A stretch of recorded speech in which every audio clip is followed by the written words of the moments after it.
Music की शानदार प्रस्तुति। अखन अपने सब सुन रहल छी बिट्टू मलंगिया एंटरटेनमेंट छोटका चौकी पर मूर्ति बैठा रे, जल्दी जल्दी पंडाल सजा रे, सजा रे। छोटका चौकी पर मूर्ति बैठा रे, जल्दी जल्दी पंडाल सजा रे।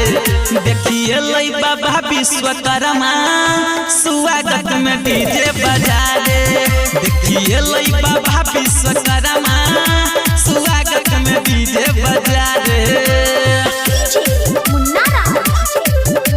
स्वागत में डीजे बजा रे।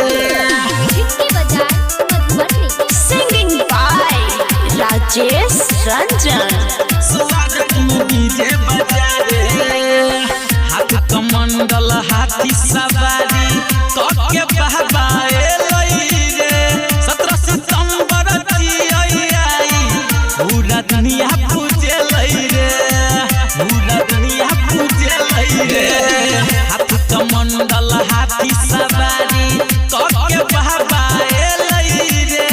17 सितंबर आई पूरा दुनिया पूजे लई रे, पूजे लई रे। अपन अपन गाड़ी धोआ रे, बाबा के स्टिकर सटा रे।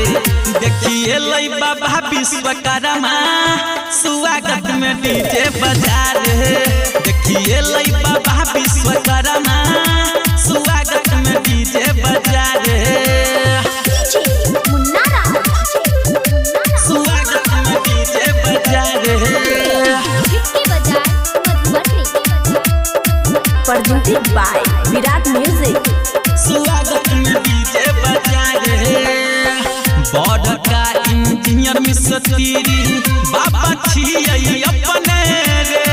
के सब कहै छौ अपने हथौड़ी से दुनिया छै रचने रे, दुनिया छै रचने रे।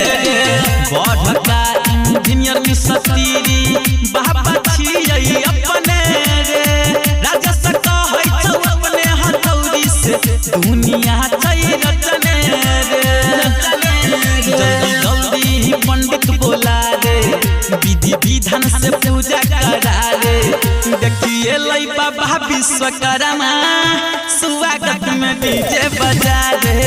देखिए लई बाबा विश्वकर्मा स्वागत में डीजे बजा रे।